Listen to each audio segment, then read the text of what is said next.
Okay, today we are going to read with the Pulp Tarot. This deck has a message. I'm not sure what it wants to say. So we've got two crystals here. The first will be this piece of ocean jasper. This will be pile number 1. And pile number 2 will be this carborundum.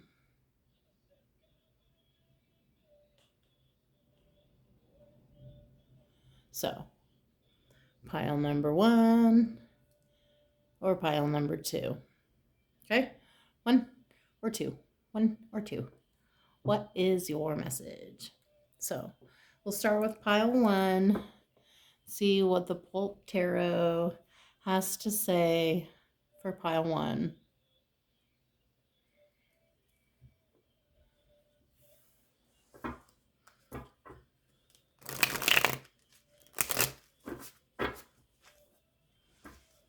I didn't really pre-shuffle these, so I guess I didn't prepare very well.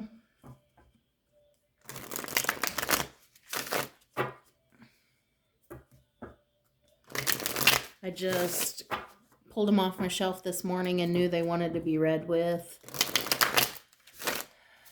And so here I am. Pile number 1, the Ocean Jasper. What is your message from the Pulp Tarot?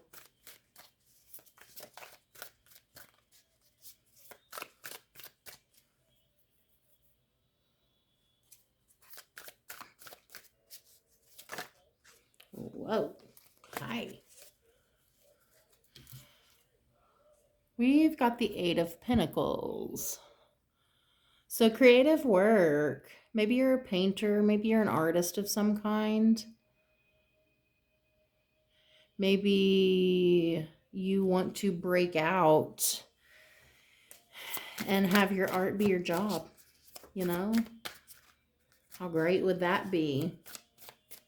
To like spend your day painting or writing, like fully immersed in your art and actually be paid well for it. What crosses you is the 6 of Pentacles. So this thing you love is not paying the bills at all. Not at all. And that sucks because I feel like you've really got a talent. Maybe you just need to figure out how to market yourself better. Market your talent better because, yeah, it's not paying the bills. You're not getting the justice you're due for this talent. Because you have a deep artistic vision, but like you're not being recognized for it. It's this really awkward position you're in. Like you're really like this deep artistic person living this mundane ass bullshit life. Like this is not what you strive for at all. At all. Like, man, it just feels like this muggle ass life you got. This bullshit because you got this awesome talent in this muggle ass life. Passing influence is the 4 of Cups. It feels like you've given up hope. Like, oh my God, I'm just going to be stuck in this muggle ass life forever. And I'm never going to get my beautiful work of art out into the world. But I'm a perpetual optimist, so I say, you will, damn it. You will. You're going to figure out how to market yourself and get your vision out there because we need it, man. We need your talent. We're sick of being closed and blind and not feeling anything from the heart. We need your artistic passion and vision. And I know you need to figure out how to make it pay the bills. So let's see if we can figure out how to make that connect throughout this reading. Death kind of was sticking out, so I'm going to say that it's probably letting go of some things that are hard to let go of.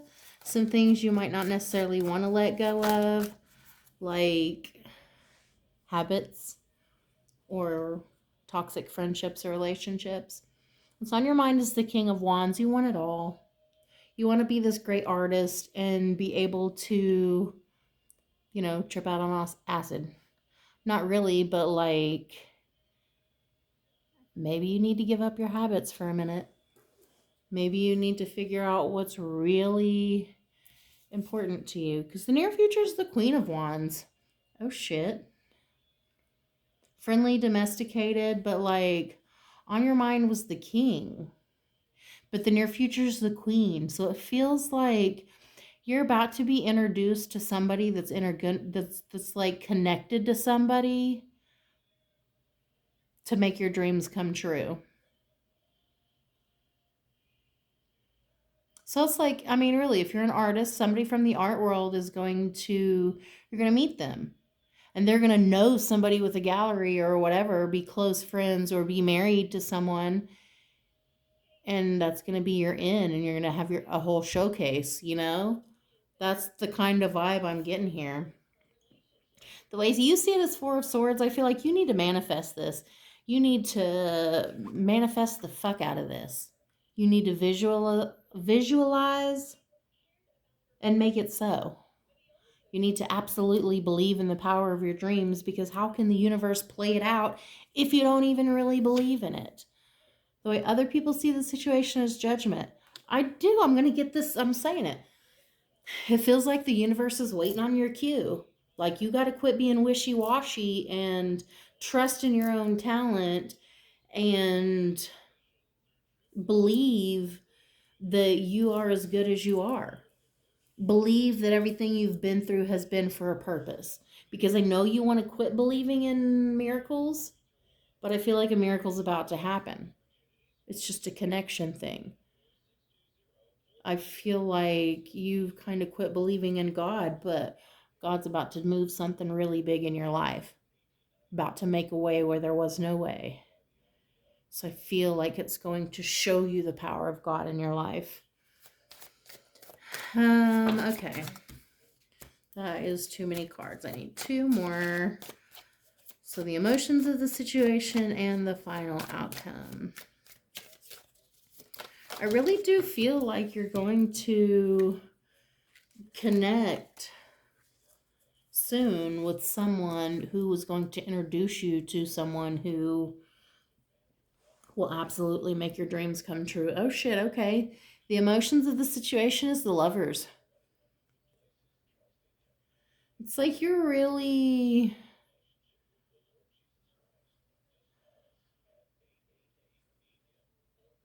I don't know, you're really dedicated to this muggle life.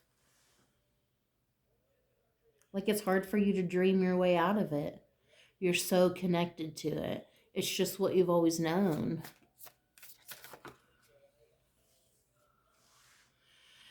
The Emperor and Ace of Wands. So, as the final outcome, the Emperor knows who he is. He knows what he stands for. He knows what he expects out of the world. He demands respect. And the Ace of Wands is really about figuring out what's truly passionate for you. But a way being made, again, with a way where there was no way. And with that, the Three of Wands. So it really is this crossroads situation you're going to find yourself in, where you're going to be called to quit your muggle ass job in faith and pursuit of your actual dream and passion. And you're going to be scared shitless, but you're going to have to believe that something's going to come from nothing. Because I feel like it is. You're going to have to meditate on it to make sure this is the right situation for you, but you're being called for something else. And God is putting people in your way to make something happen for you. You're really going to develop your passion, develop your creativity here in a unique and passionate way for you. So it's really going to show who you are authentically, and it's going to show it in a way that is exciting for people. It's going to be exciting for you too to get your passion and creativity out there and to actually get paid for your talent. But it does feel very much like you need to realize this is possible. You need to believe that this could happen. It's almost like you know, a movie or a book. Like you meet this person and you're called to, you know, quit your job and to pursue your passion. And you don't know how it's going to turn out, but literally somehow everything turns out and you become this great creative person and you completely step into your own and step into your purpose. And I think that's really amazing. I just think you have to believe it's possible for you. And you have a hard time doing that right now.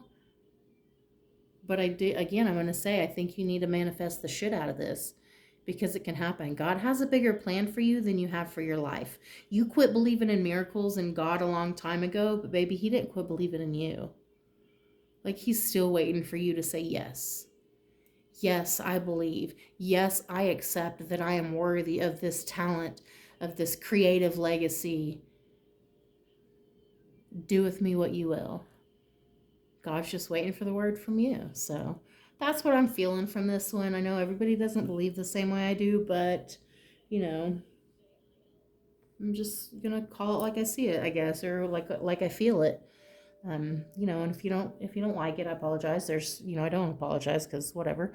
But there's tons of other channels, you know, that you could go to that don't talk about things like this. But I'm just going to keep it real. That's how I see these cards playing out. So, you know, I love you guys, and I guess that was kind of short and sweet, but that's the message this deck wanted to give pile number 1, this Ocean Jasper. So, thank you for tuning in. Okay, and pile number 2, those of you that chose the Carborundum. Let's put that up there. And this is your message for pile number 2, the Pulp Tarot. What does it have to say to you today? Little pulpy tarot, you got a little spiritual in the last one. I didn't really expect that. I didn't expect God to show up in the reading, but you know what, he did. Okay, I guess God can show up wherever he wants to. You know, who am I to say? So, pile number 2. Well, what does the Pulp Tarot have to say to you? Pile number 2. Carborundum. Yeah. I do believe carborundum is man-made. It's made with electricity. I don't really know if it's like natural electricity or if they did it on purpose to make this beautiful chunk of glittery rock. But it's beautiful and awesome, and I love it. So, I don't know much, but I sure will share what I do know. Pile number 2. What message does the Pulp Tarot have for you? Pile number 2.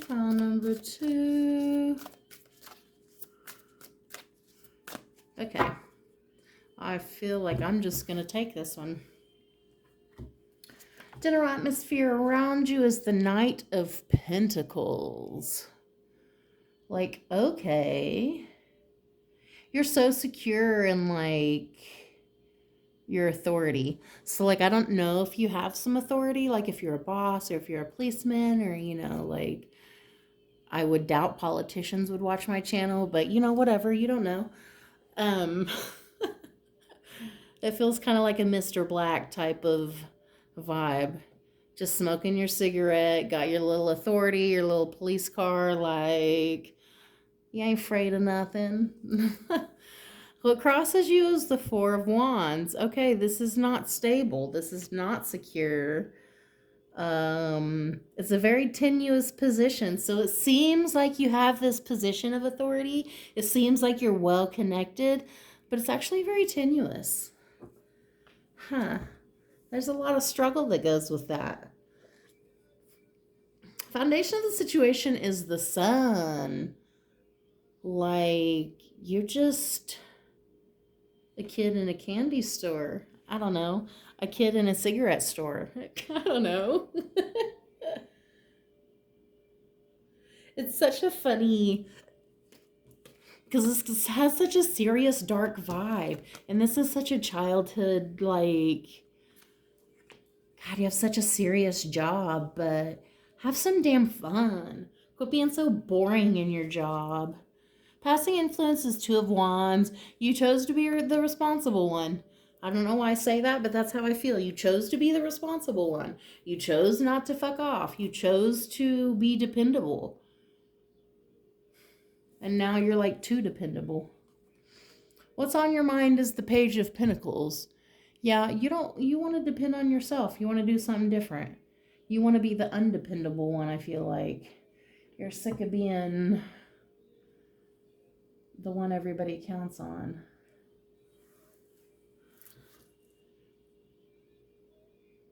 It's like Mr. Reliable here.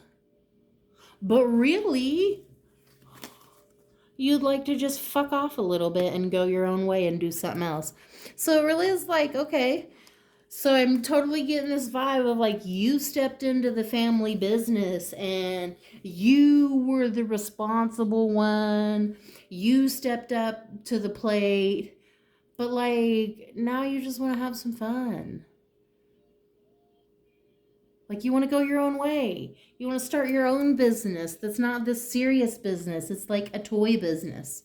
You know? You want to get out of the car business and get into toys. That's the vibe I'm getting. And your future is Three of Swords.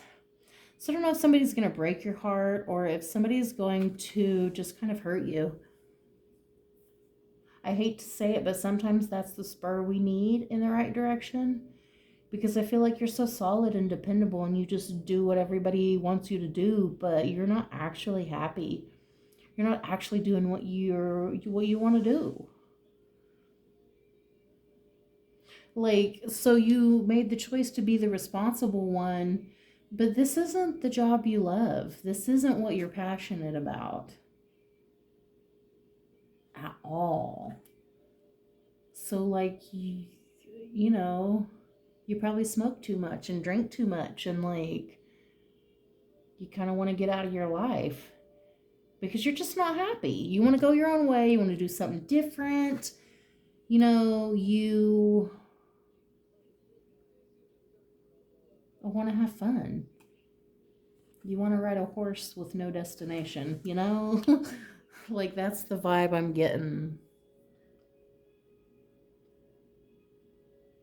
Something's going to break your heart, though. I don't know if you're going to break your own heart or if the truth of whatever the situation is going to break your heart. Or like, you know, I feel like you stepped up to the plate for something, but like it just fell short of your expectations. You didn't receive the gratitude you deserved for stepping up. You didn't get enough thanks. You deserved way more thanks than you got.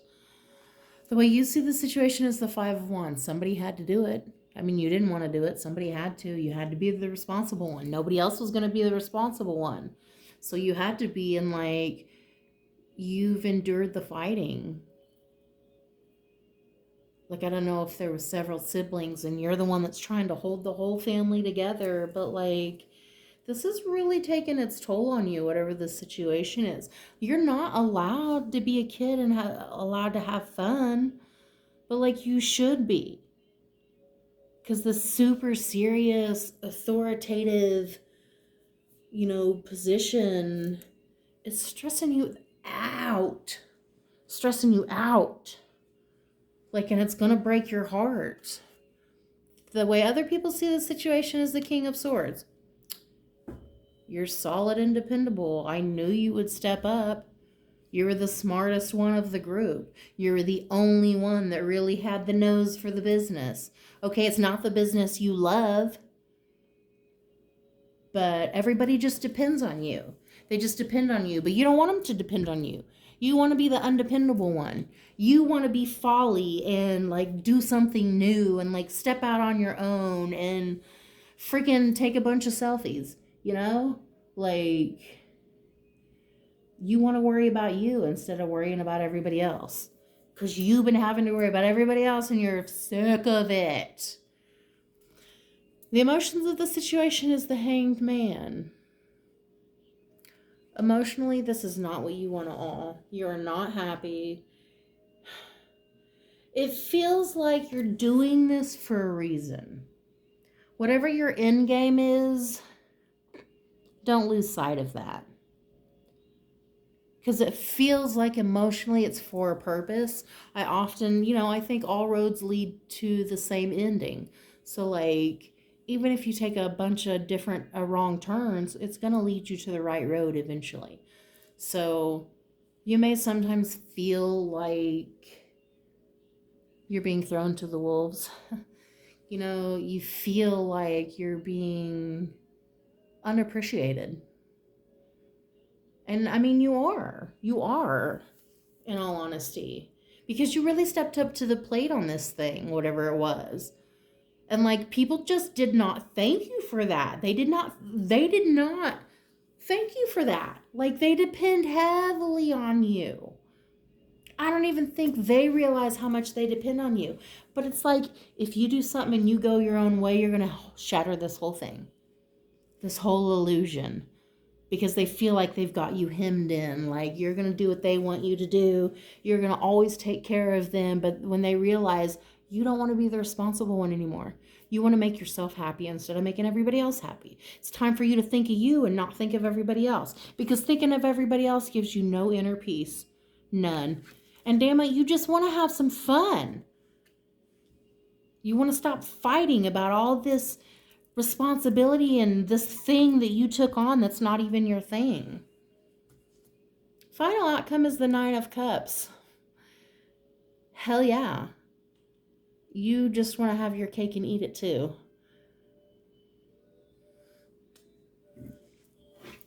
I just feel like, okay, overall energy is the Ace of Wands.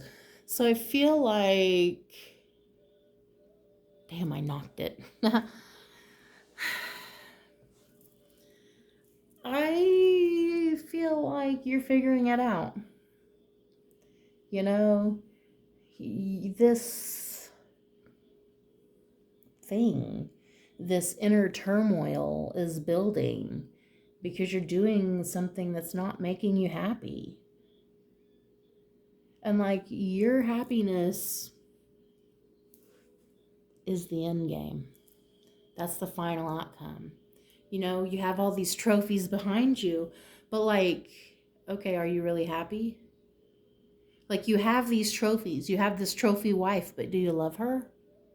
Are you guys happy? That's what I'm saying. Like, you got to figure out what makes you happy. You got to figure out what your passion is, what drives you. Because I feel like whatever this thing is, you just stepped into it and it really wasn't anything you liked at all. It's like you stepped into business when you're an artist, but you found you were just kind of good at it and people came to rely on you. And so you've just been doing this thing, but the tension has been building in you because you can't have fun anymore. You can't be a kid. You can't be irresponsible. Too many people depend on you, and damn it, you don't want to be dependable anymore. So that's the bottom line here, is do whatever you want to do. If you don't want to be the dependable one, don't be. Don't let people depend on you. Change your occupation. Stop answering the phone. Change your clothes. Stop being dependable. Like, stop being the doormat. Stop being the go-to. Do what you want to do. I'm just saying. I'm all about, like, you got to make your own self happy because nobody else is out there sacrificing themselves to make you happy. But you're out here sacrificing yourself to make everybody else happy. What kind of damn sense does that make? I mean, really. Really. I think I'm just going to leave it at that because I got so aggressive there at the end. But I really think that was the point of this whole thing. They're not out there freaking tripping over themselves to make you happy. Why are you? Make yourself more of a priority because damn it, you deserve to be. Because your happiness is the ultimate end game. That's what should be important. Not everybody else's. They got to be responsible for their own happiness, and you got to be responsible for yours. So I'm going to leave that there. I hope I hope that made sense for you, and I hope I didn't get too insane and crazy there. I really got into it for a minute. You know I love you guys. And I will see you in the next reading. Thank you for coming to my Pulp Tarot today.